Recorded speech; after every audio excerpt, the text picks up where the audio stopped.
Solo Leveling é uma obra que sempre dá o que falar a cada nova temporada de sua animação. Amado por muitos e odiado por alguns outros, hoje venho fazer minha análise sobre a obra e expor minha crítica. Valendo lembrar que todos os pontos abordados aqui são apenas a minha opinião pessoal e que não me considero detentor da verdade. Solo Leveling teve suas primeiras publicações de manhwa em meados de 2018.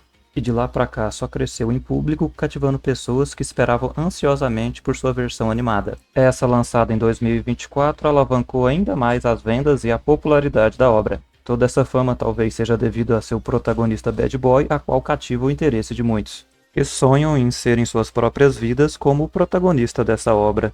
Acredito também que parte de seu apelo venha de uma certa nostalgia a MMORPGs com a temática oriental. Afinal, um dos plots principais da história é que tudo se passa dentro de um jogo, onde os inimigos enfrentados são NPCs desse sistema. Particularmente não gosto dessa proposta narrativa, da mesma forma que ela não me agradava em Sword Art Online, Shield Hero, entre outros. Em minha visão, jogos desse estilo existem para emular mundos de fantasia, oferecendo uma experiência imersiva. Mas quando uma obra de fantasia replica os próprios sistemas de um jogo, como nível, interface e sistemas automáticos, ela acaba emulando o simulador e não o mundo fantástico em si. Isso limita o potencial narrativo e criativo da história, transformando o universo da obra em algo previsível e artificial. Elementos como uma interface invisível, acessível apenas ao protagonista, e que exibem coisas como missões diárias com recompensas automáticas, como caixinhas que surgem do nada com um item dentro, ou a loja dentro da interface do jogo, onde ele pode comprar itens baseados no nível.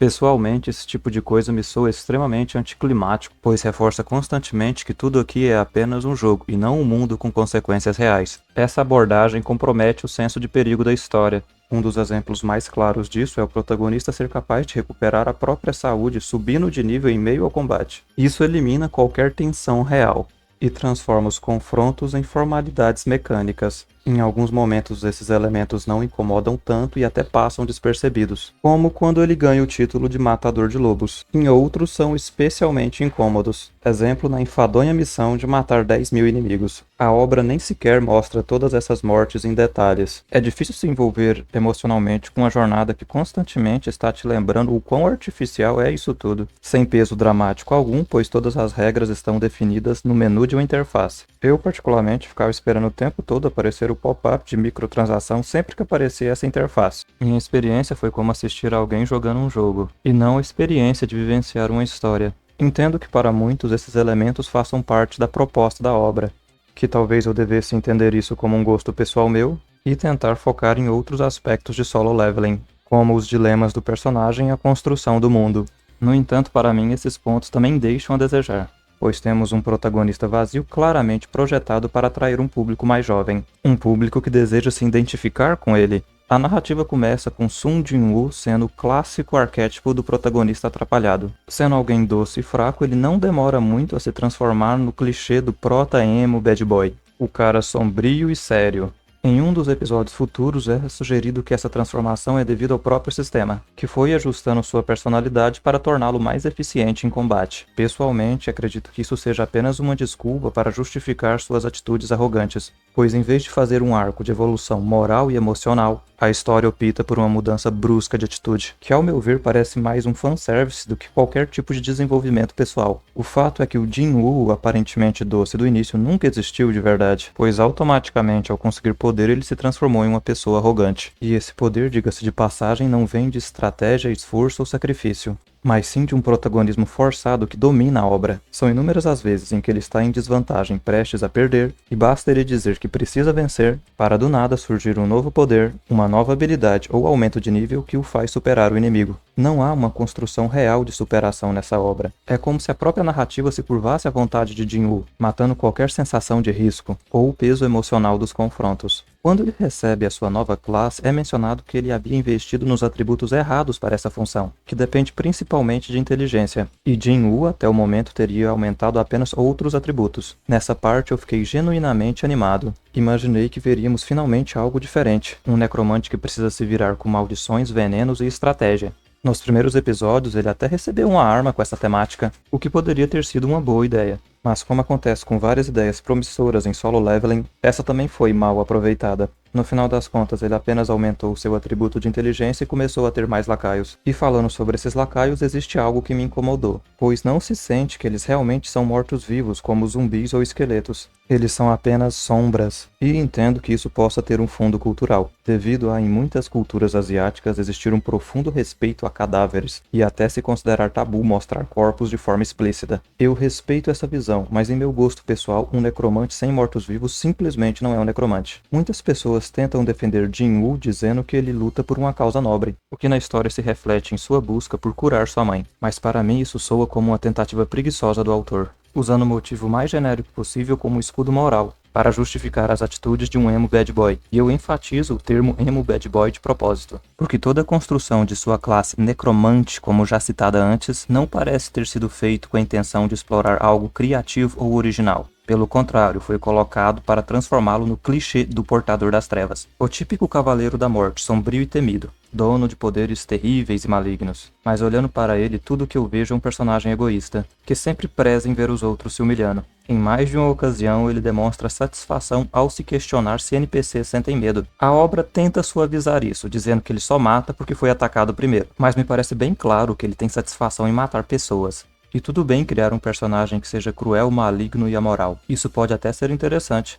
O problema é quando esse personagem é tratado como herói. Isso é muito errado. Tentando olhar por outro ângulo, sempre acho interessante ver um Goblin em uma animação. Solo Leveling pega essa e muitas outras referências diretas do RPG, como o clássico conceito de inimigos que só podem ser feridos por armas mágicas, algo tirado diretamente de RPGs de mesa. E como um amante desse tipo de conteúdo, eu realmente gosto de ver essas inspirações. O problema é que aqui tudo isso é feito de forma superficial e mal trabalhada. Os monstros são completamente descaracterizados. Goblins, que sempre foram retratados como uma praga engenhosa e mestre na criação de armadilhas, mesmo estando em cavernas escuras, absolutamente sem nenhum recurso, poderiam criar pavorosas criações em um ambiente como a estação de um metrô, que é cheio de materiais como plástico, fios e peças metálicas. Mas infelizmente na obra eles não fazem nada disso. São apenas sacos de pancadas sem personalidade, servindo de escada para o protagonista brilhar. E pior, pois essa falta de cuidado não se limita apenas aos goblins. Outros seres icônicos sofrem do mesmo destino. Um exemplo que me incomoda bastante são os elfos.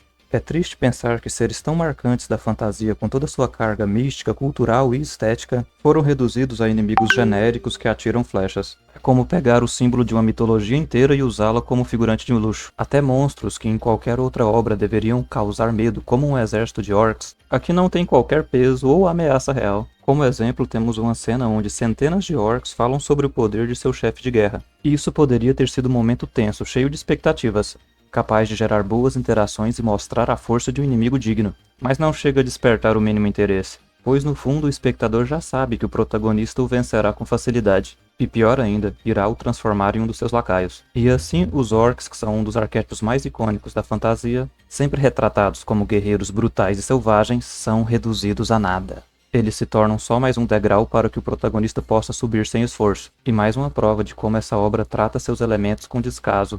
Já entrando no tópico sobre os lacaios que ele vai escravizando ao longo da obra, me parece que esse tal exército só serve para justificar o título de chefe, porque sendo honesto, me é muito nítido que o protagonista poderia lidar com todos os desafios sozinho sem esforço, mas a história claramente precisa dar a ele subordinados. Afinal, todo chefe precisa ter seus funcionários para dar ordens e se colocar como superior. Ao longo dos capítulos vemos como a obra se leva a sério demais, tentando dizer que coisas simples são em realidade algo muito complexo. Um exemplo claro é quando eles discutem sobre os tipos de pedras retiradas de monstros, ou como é possível forjar itens mágicos a partir dessas pedras, mas praticamente não detalha em nada esse processo.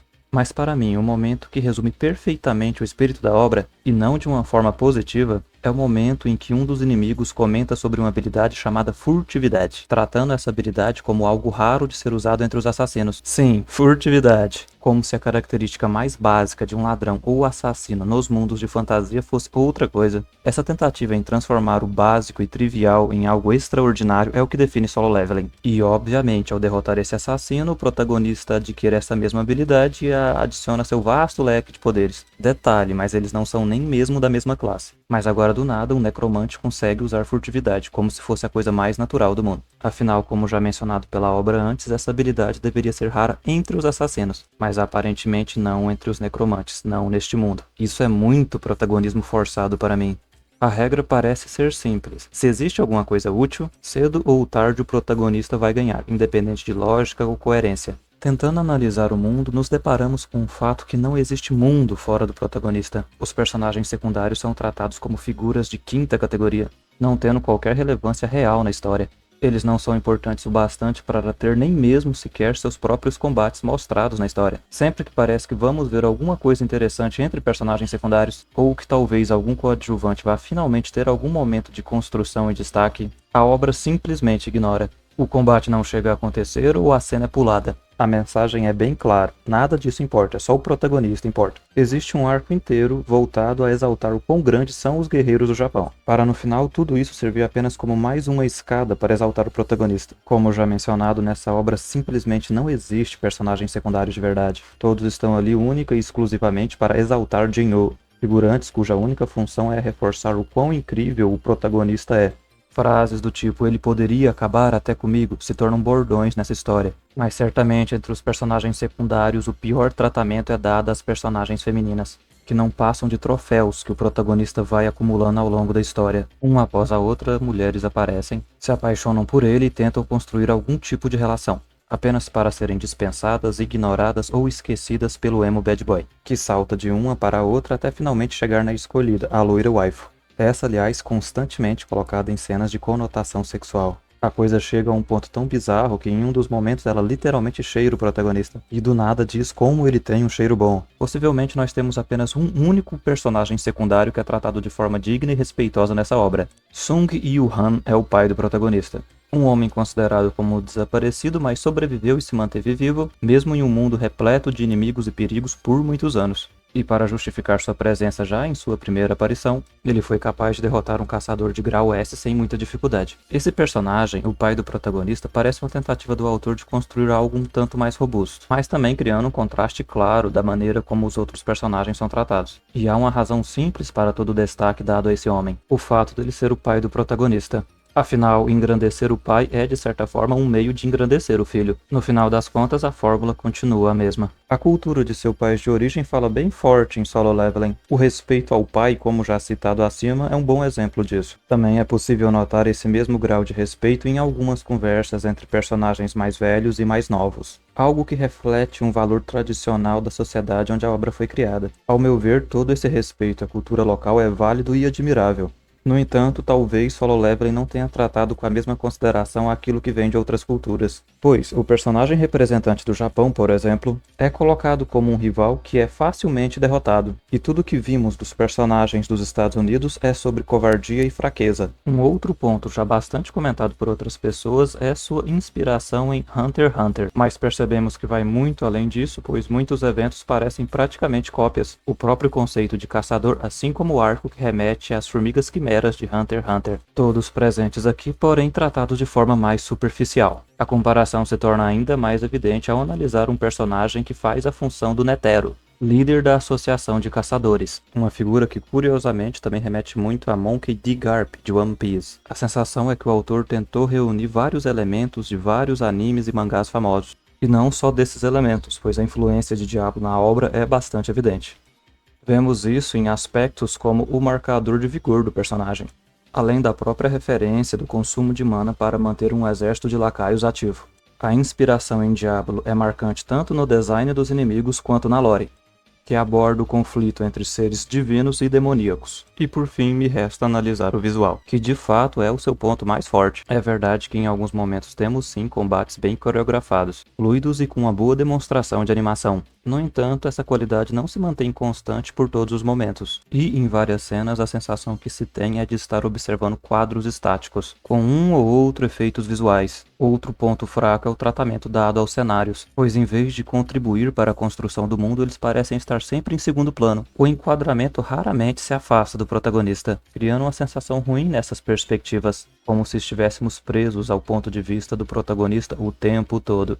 Isso empobrece a ambientação, e momentos onde seria interessante explorar as masmorras, os portais e as cidades são ignorados, como se o universo não se importasse com os arredores. E de certa forma isso resume bem o problema da obra, pois tudo gira em torno do protagonista, inclusive a câmera. Em palavras finais, devo dizer que sem dúvida Solo Leveling é uma obra extremamente popular, e que não cabe a mim medir o sucesso de algo tão consumido. No entanto, acredito que o tipo de espectador que realmente se conecta à obra são aqueles que se projetam no protagonista, vivenciando essa jornada de conquistas e vitórias como se fosse a sua própria trajetória de poder. Pessoalmente, eu não considero essa mentalidade a forma mais saudável de consumir narrativas, pois ela pode limitar a profundidade com que se aprecia uma história. Ainda assim, entendo e respeito plenamente aqueles que têm uma visão diferente da minha. Essa foi minha análise sobre a obra de Solo Leveling e, claro, apenas minha humilde opinião. Sinta-se livre para discordar de mim em um ou vários pontos. E caso tenha gostado da minha análise, considere se inscrever no canal, onde futuramente trarei mais críticas e reflexões sobre obras do mundo dos mangás, animes e além.